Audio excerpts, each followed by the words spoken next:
Shane Lehane, welcome to the Pacey Performance Podcast. I got that surname right, didn't I? Nailed You it. did. You did first time. Nailed it. Nailed it. Good stuff. Thanks for coming on, mate. It's a pleasure to have you. Easy. No, I appreciate you having me on. I listen every week and learn something every week. So I hope I can contribute something back.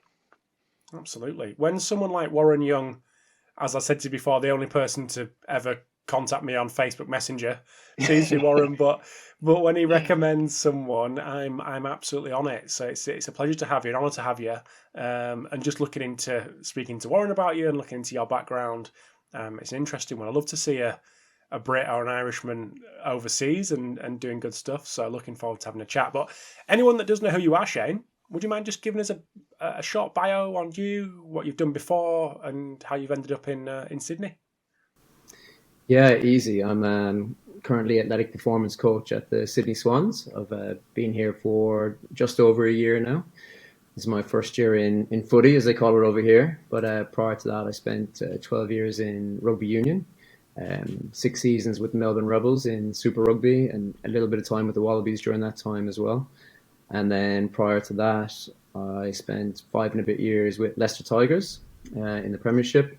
And then that was my first professional role. And then prior to that, some experience in the Irish rugby system, Ulster, Munster, with the Irish national team. A little bit. I started out actually under Des Ryan and Liam Hennessy, who I know have contributed to the show a fair bit. Two absolute legends. Two absolute Yeah, legends. Yeah, it's funny when you look back. I didn't probably appreciate at the time, but how lucky I was for the initial parts of my career to cross paths with people like that. Yeah, absolutely.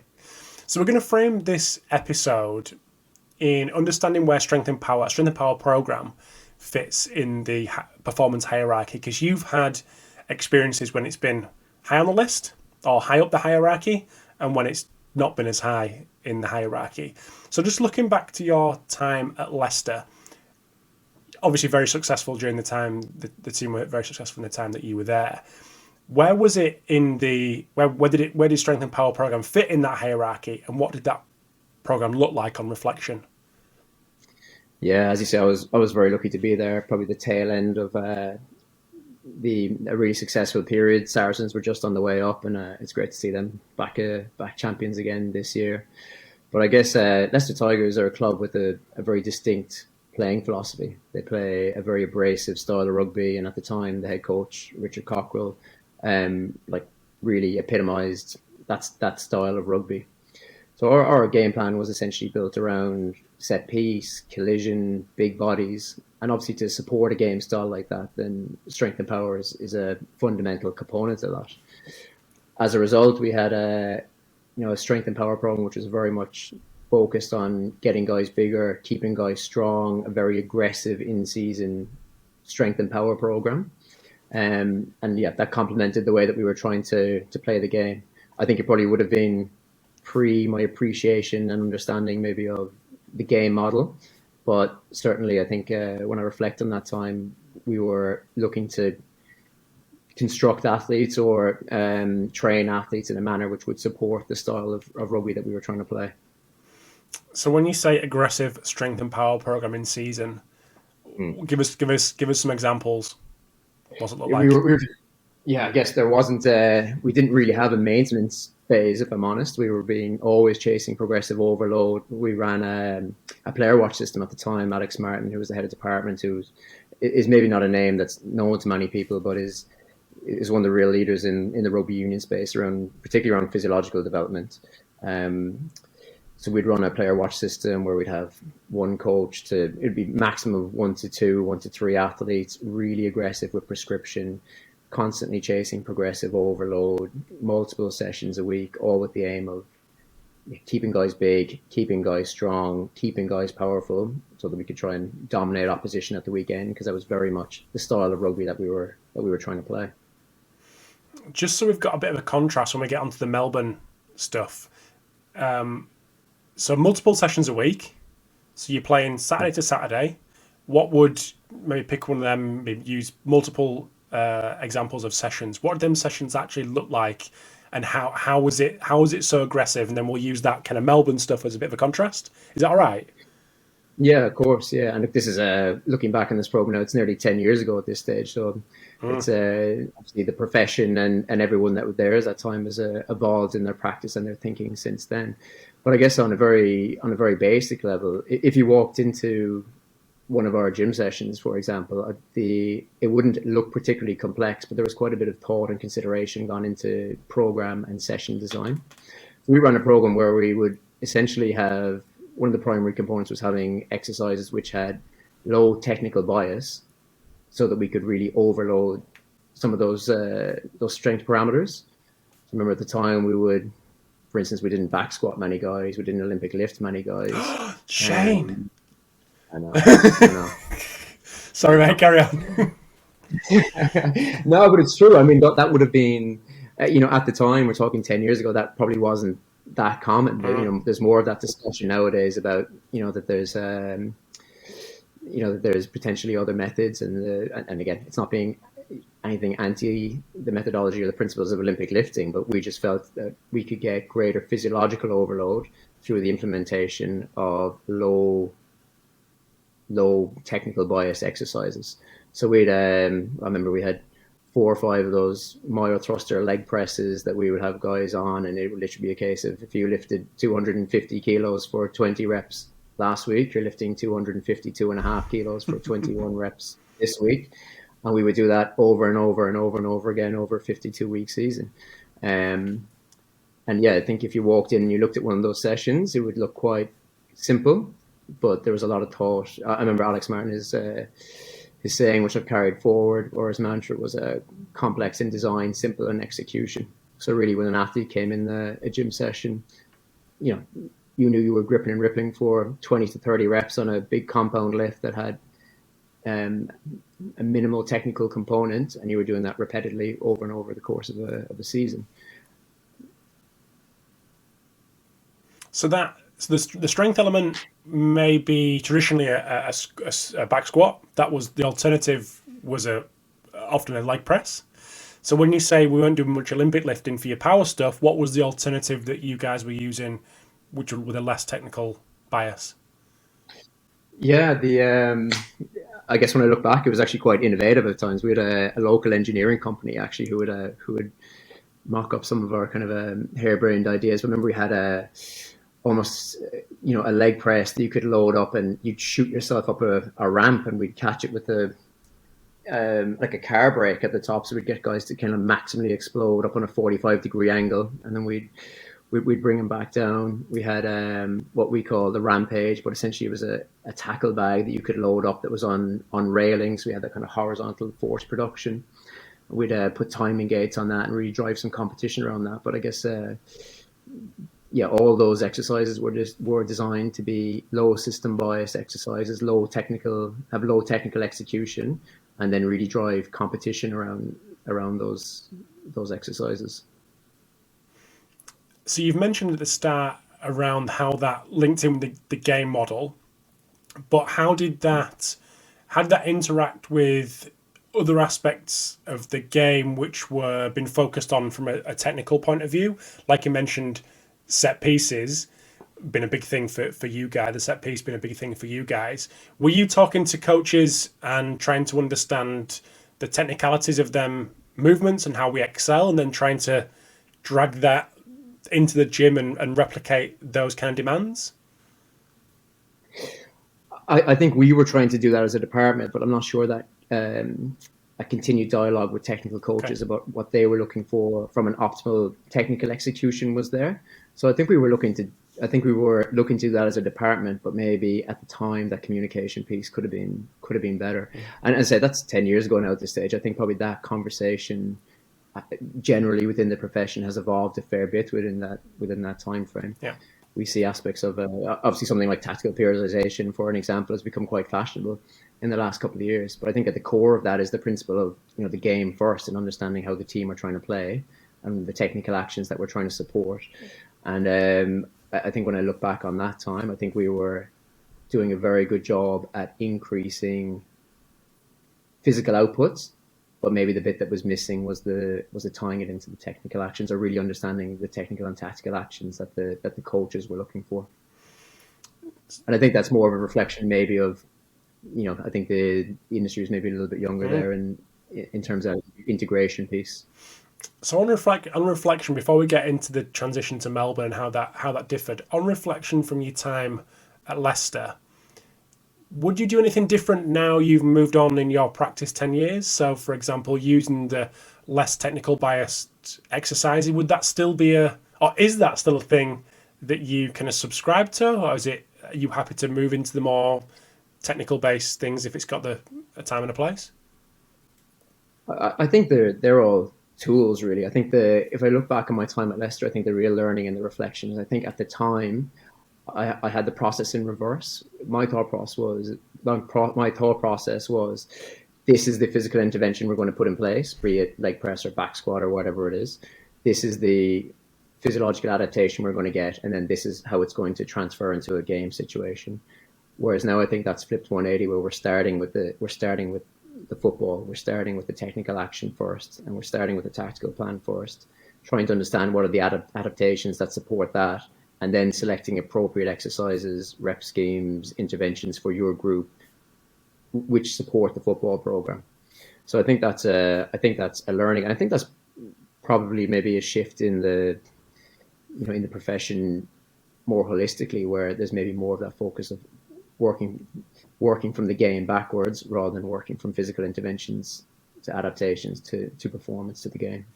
Using AFL in your time at the Swans where you are now, is there an example you can give of working that flipped way round?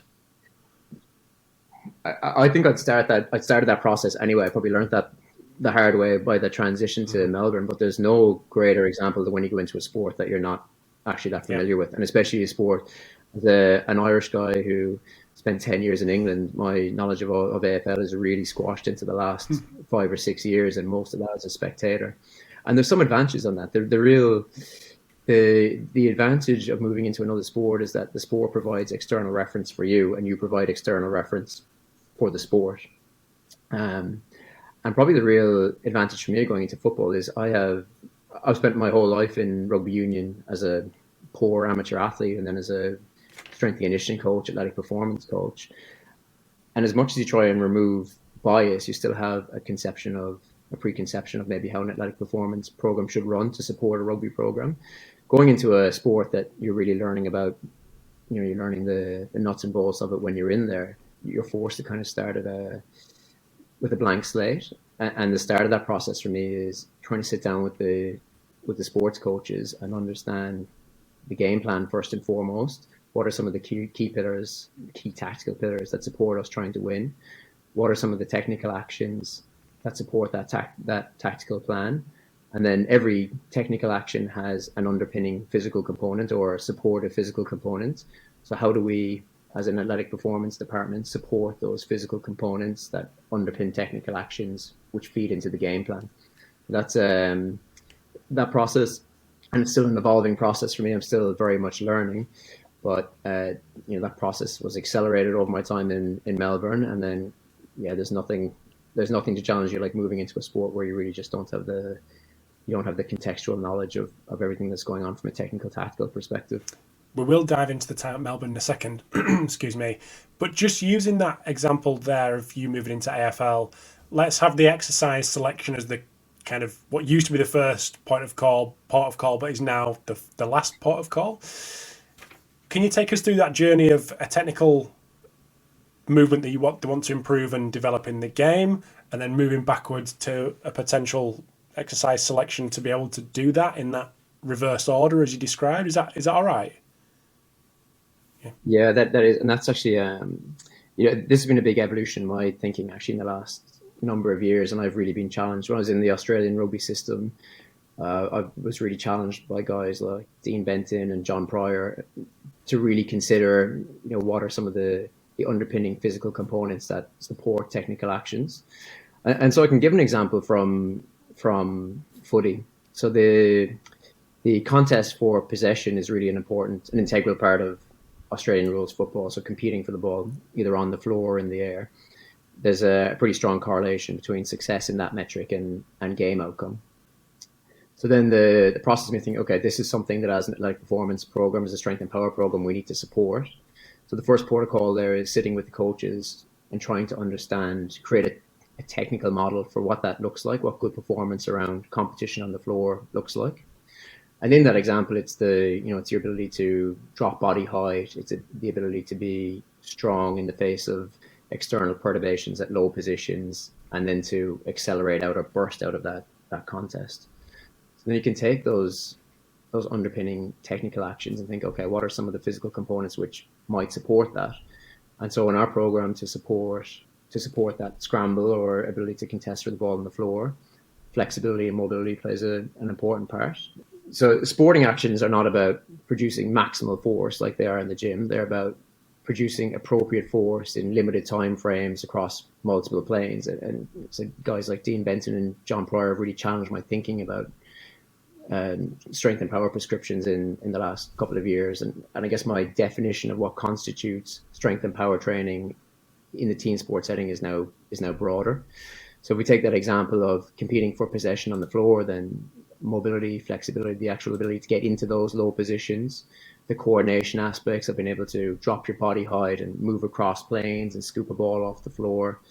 So some of the coordination-based principles that we get from Franz Bosch and co.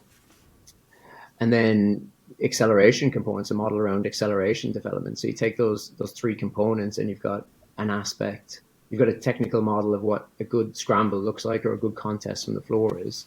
We can work from that technical action and deconstruct the physical components and then put in place interventions to support that. So you've mentioned John, you've mentioned Dean, you've mentioned Franz. So naturally, my thought process goes to some of Franz's work, which I've discussed with. I had the privilege of discussing with John for an hour and 15 minutes a couple of months ago. On a more global scale from Franz's work and methodology, what influence and how has it influenced your practice over and above what you've just described there? Well, you can probably tell that I spent the last few years hanging around in the slipstreams of some of the best practitioners in this field. So yeah, you're getting the watered down version. But for me, where I've really been sold on some of the coordination based principles is that I don't think it's an and or for me. Like there's still room for general physical development. Of course there is, but there is time in the training week to implement some of these principles. And so, as I mentioned earlier, traditional strength training is generally one plane, singular plane, pre-planned movement, relatively long time frames to produce maximal force, and that's not what the sporting actions are like. So I guess where the Bosch concepts have started to really make sense to me is that they're bridging that gap, or starting to bridge that gap between more traditional forms of strength and power training and the actual technical actions that we see on the field. And I guess if I look at the practical application of this is, I said it's not replaced traditional strength training, but instead of a warm-up now where guys are doing their crab walks and whatever they're doing, we'll start each of our sessions with a lower intensity coordination based component, which serves as a bit of a primer for the upcoming more compound movements.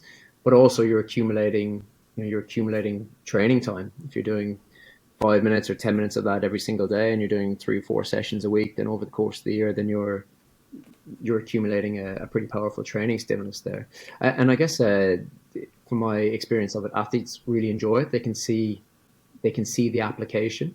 Of course, they're used to doing their trap bar deadlifts and their bench presses and their chin ups.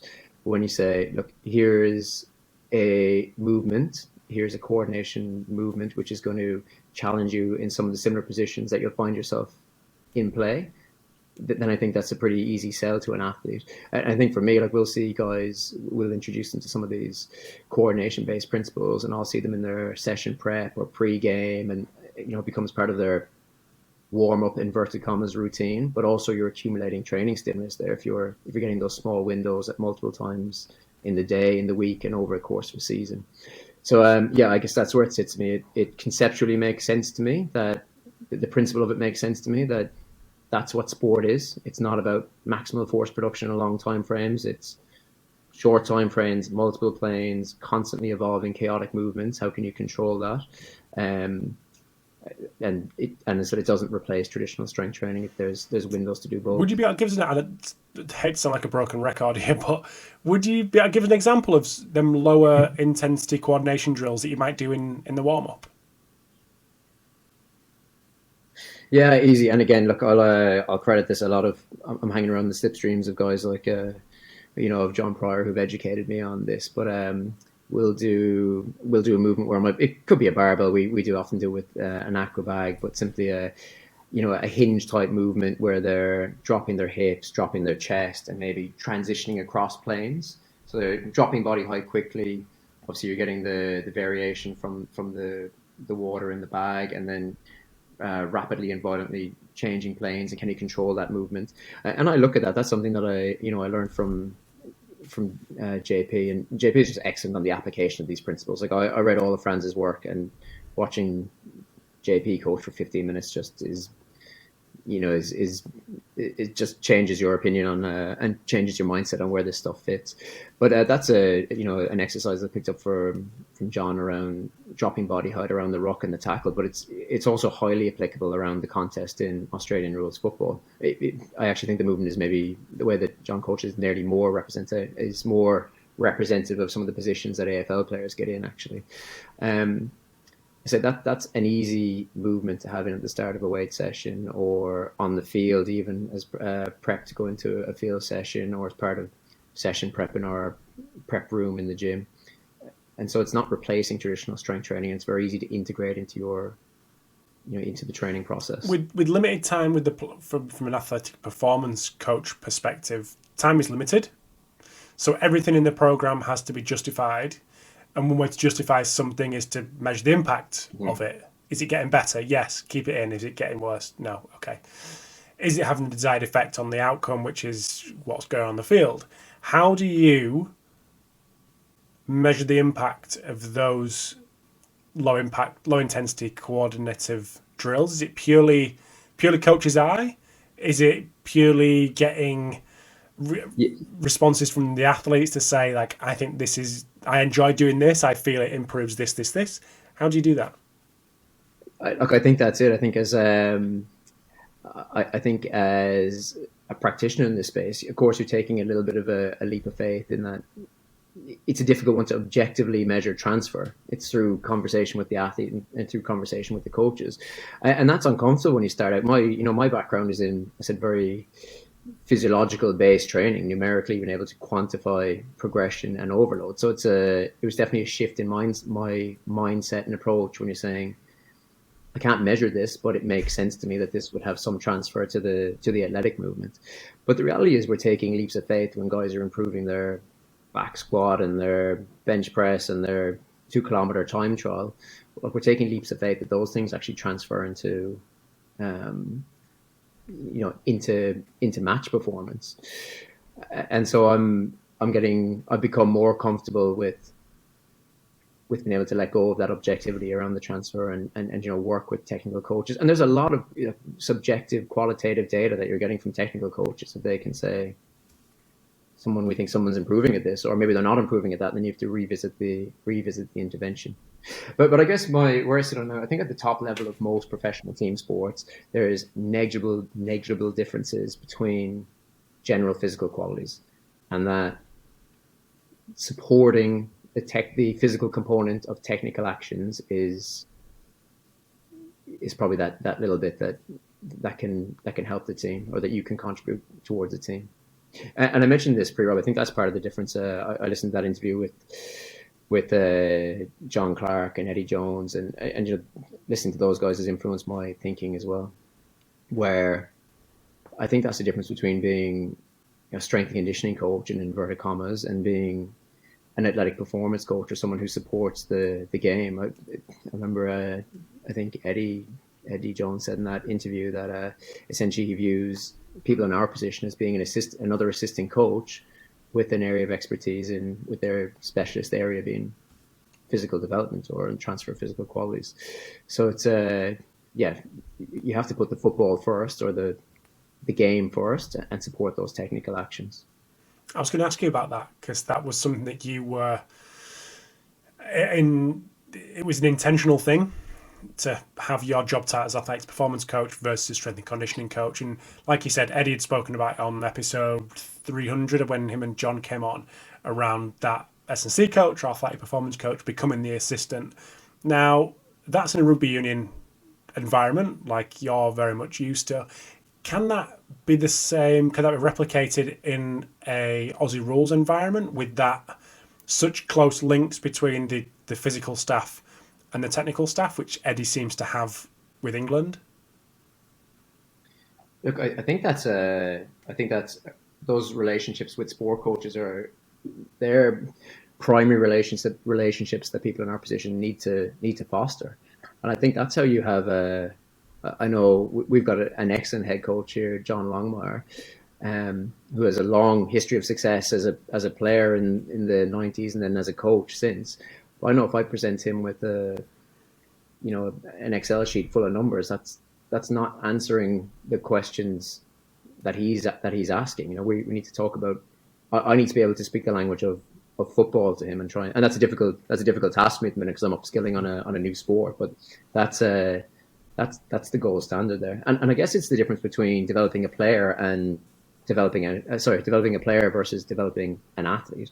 When the athlete part is just driving up these physical metrics, but we're trying to balance that with tactical awareness, technical proficiency, physical prowess, and then psychological composure as well. You're trying to develop someone who can perform in a match situation.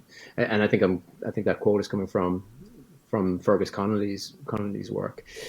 But the goal is not really driving up, in my mind, physical qualities. It's trying to support the coach to win and the organization and the players to win football games. And the physical component is part of that. So I've kind of teased the discussion on the transition to Melbourne a couple of times, but as you alluded to, the Strength and Power program fitted high up the hierarchy at Leicester.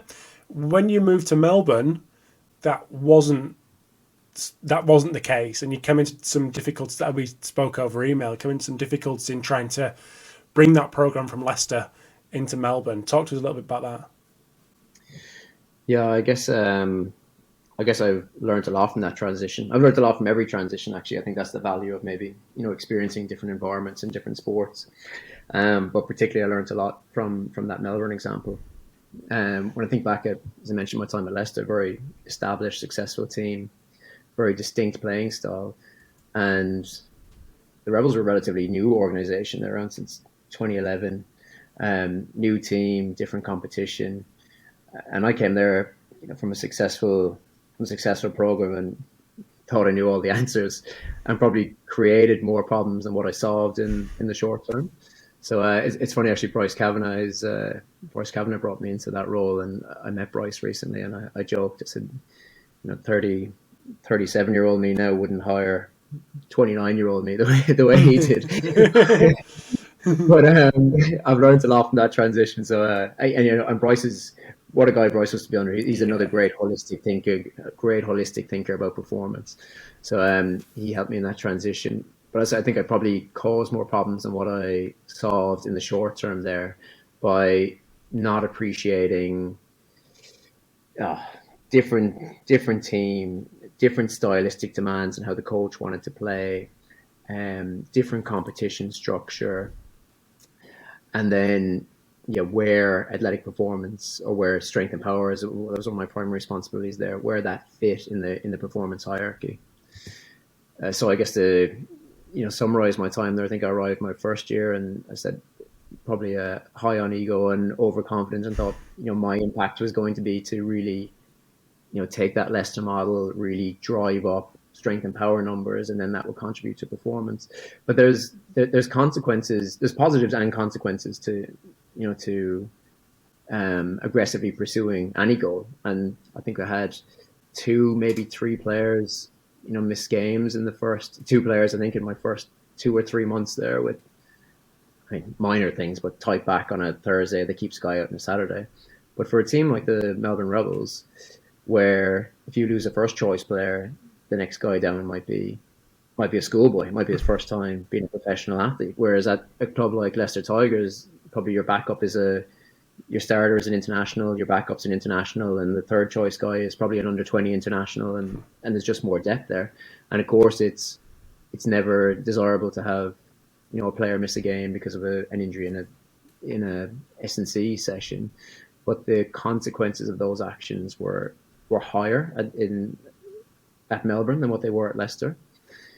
And both on the depth of squad and then the competition structure, it was a 15 or 16 game season. If you lose 3 games in a row in the Premiership in November, December, of course it's not good, but it doesn't define the course of your season. You're in a team that's battling to try and get mid-table or fighting for your first chance to get into finals in Super Rugby, and you lose 3 games in a row. That can define the course of your season, whether it's successful or not. So, I think that first season in particular was pretty pivotal in terms of awakening me to the realization that, my goal is to support the football program and to try and understand how I can help the team win games rather than drive up these physical metrics at the potential expense of other areas of the program. Although at the expense of those 2 athletes that missed games, do you think that was a lesson that needs to be learned for you as a practitioner? Yeah, 100%. And I said, Bryce was great there during that time in terms of how he managed me and managed that situation, really educated me. But then when I think back, and again, I think that's part of the transition of going from being a traditional strength conditioning coach to maybe an athletic performance coach or an assistant coach, whatever you want to term it. But I always remember having a conversation with the head coach at the time, Tony McGann, who I was just in the habit of, I'd take my gym sessions, I'd take the warm-ups, I'd do my bit outside, and then I might come in out of the field session and get some programming done or get some reporting done or plan out my next way to get another 5 kilos on someone's back squat. And I always remember having a pretty pointed conversation with Tony McGann, who was the head coach at the time, and he said to me, he's like, how can you appreciate what we're trying to do as a team or what the players have been through if you're not there, if you're not out watching what we're doing all the time? And that real first year in Melbourne was part of that, I guess, awakening process for me, where it made me realize, I need to be sitting in here on team meetings. I need to understand what coaches are looking for players. I need to understand the game plan that we're trying to implement. And I need to understand the importance of particular players in our squad and the consequences for the team if they're not available. And that's not to say I don't think the problem is necessarily being aggressive there, because that might be what is necessary. But the point is, I think I was making that decision independently because I felt that was the best thing to do, rather than appreciating what other stakeholders in the organization needed, essentially. So you described the program in quite in good amounts of depth when it comes to Leicester. What was different when it came to Melbourne? Obviously, you were trying to implement some of the Leicester stuff in Melbourne, but how did that transition from you trying to bring that in to actually you getting on board with the program itself? And what did that program particularly look like? Yeah, I guess there was a couple of iterations of my time at the Melbourne Rebels, and probably where I felt it was really coming together for a period of time was under Dave Vessels, who succeeded Tony McGann. I guess my thought process was evolving the whole time there, and then when Dave came in, the advantage of being in a team like the Melbourne Rebels is it's a pretty small backroom staff, like especially compared to some of the bigger organizations in Europe, and we had 6 people in our combined medical and S&C department. We sat on desks right next to the coaches, and it was a much more close-knit group of coaches. And so we were kind of going through a bit of a process collectively. where we were trying to define what Rebels rugby looked like and how we could be successful. And as a result, it was a really cohesive, multidisciplinary approach to how we could develop a program there. So I guess, again, it started at the time we had some really exciting players. We had Will Genia and Quade Cooper and Marika Corey-Betty and some really attacking-based players. And, essentially the mold, the way rugby's been going really has been to kick more and more ball out of play time, whereas we were trying to do the opposite. We felt that was the way that we could be successful. So then as a result, your athletic performance program or your strength and power program needs to be modified a little bit to support that. So I guess, my time there was, or when we reached this point, it was, the evolution of quite a few years of thinking, but there's obviously commonalities across strength and conditioning programs or athletic performance programs. You go into pretty much any team sport in the world and everyone's doing some lower body strength and hamstring work and they're sprinting, etc. But for me, it's like that DJ fader system where, depending on how your team's trying to play, you're dialing up your exposure to certain components and you're maybe dialing back others. And so for us, we were trying to keep the ball moving, real fast-paced team. So things that maybe aren't common in every rugby program, but we weren't particularly concerned with getting guys really big. We wanted guys who were a bit lighter, could move the ball around quicker. We had a high volume of plyometric work, high volume of acceleration mechanics and sprint mechanics and contextual speed mechanics. And all that stuff played a more significant role in that program to trying to support that more expansive, fast-paced style of rugby than it would, say, at my time at Leicester Tigers. Nice, mate. And I said probably the real learning and reflection piece there is the starting from the football first. Like, what are we trying to achieve as a football team, and how can I best support that rather than these are the physical metrics which I think are important, and I'm going to drive those physical metrics up to justify or validate my position in this organization, essentially. I think that's an interesting last little point there. Justifying your position with an organisation to say, I've done this. He's gone from back squat of 180 to 190 in so many weeks. Look at this. I've done my job here. This is how I'm been defined. And I get that. That's definitely a relatively easy way. Not that's easy to do, but it's an easy way to present and justify a position. But when it becomes a bit more murky, it makes people nervous, especially on the younger side and the younger practitioners. Like you said, it's taken you 10 years to get to that point of being happy to not have a number to put on something. So what I'm trying to say is, those out there who are potentially listening and going, I'm in that position. Everyone's in that position. I think at some point in their career that they need to feel like they have to put a number on there to justify their own job or within a program. It's normal. No, I agree. And look, this, it's something that people know. I used to see it in rugby union a lot of time where, we'd post GPS reports and we had players coming to our sports scientists at the end of the session, seeing how far they'd ran and what their high speed running was and what their max velocity was. And players could get in a habit or can get in a habit. I've seen this in programs where they're judging the quality of their sessions on their physical outputs.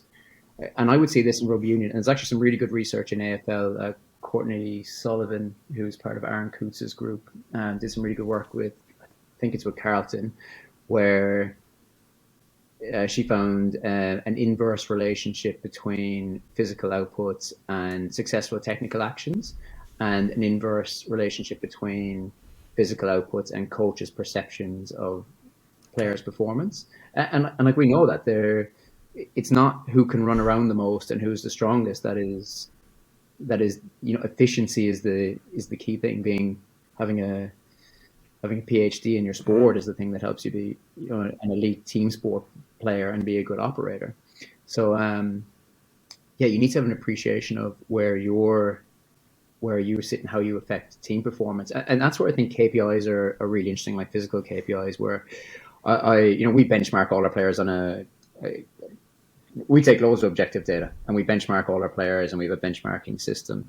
And I actually had a conversation here with our GM football, and he was like, this is a good mark to see if guys are improving. And we were speaking about KPIs, and I actually think the presence of physical KPIs is potentially highly detrimental in a team sport environment. If you're judging an athletic performance department on physical outputs and improvement in those physical outputs, then potentially you have members of your support staff who are motivated by outcomes which potentially do not support, maybe they do, but they potentially don't support what you're trying to achieve as a team or an organization. So I think it's an interesting it's an interesting dilemma where you have to, obviously, you need some objectivity, but it's not How more did is he better. react to that? Did you put that to him when you were discussing that with the GM? Yeah. What did he say? Yeah, I did. And, like, we didn't.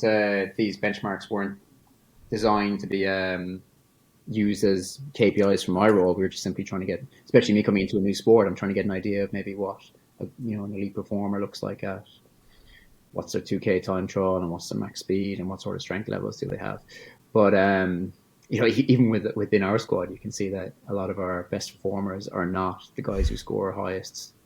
Not always the guys who score highest in these physical metrics, which is Mm-hmm. no surprise.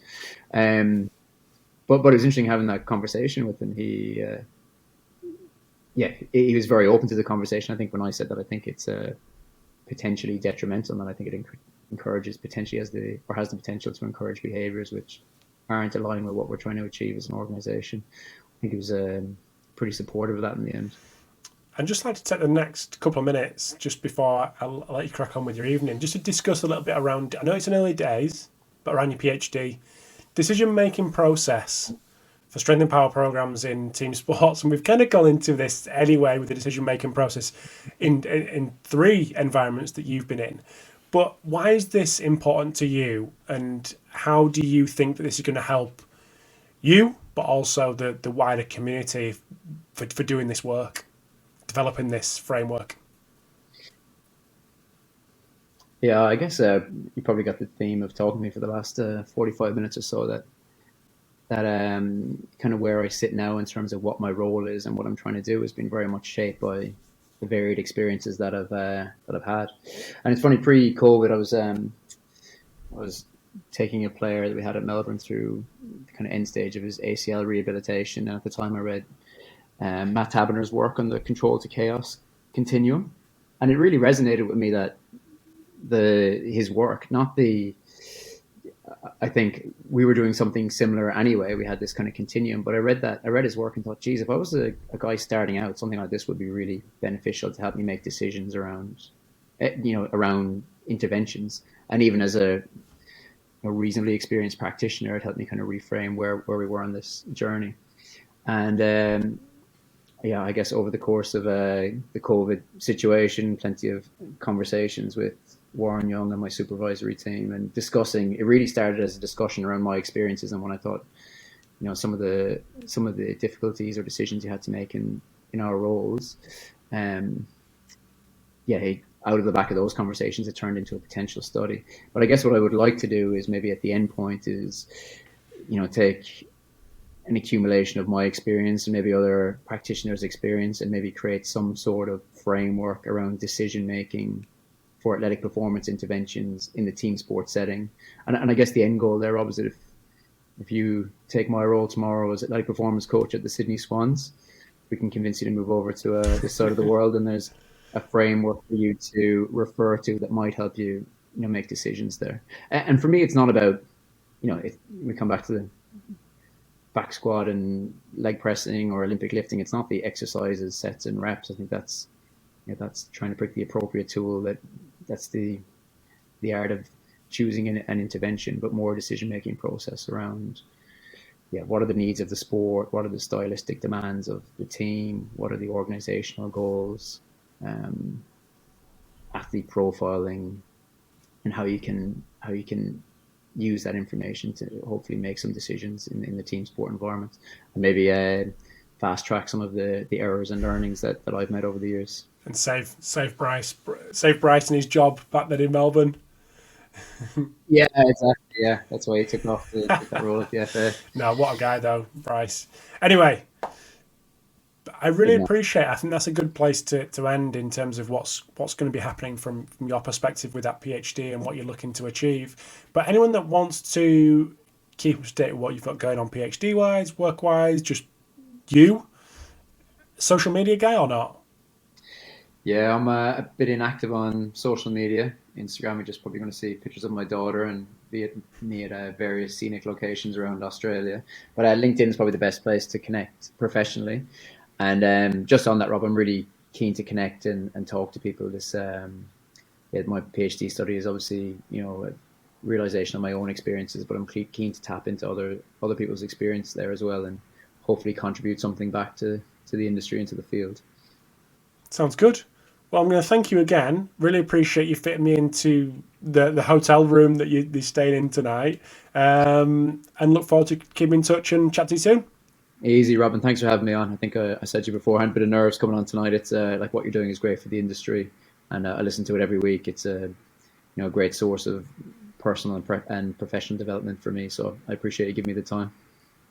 My pleasure, and don't worry about those nerves. Get nerves every single week, so no dramas there. But thanks again, mate. Really appreciate the kind words. Speak soon.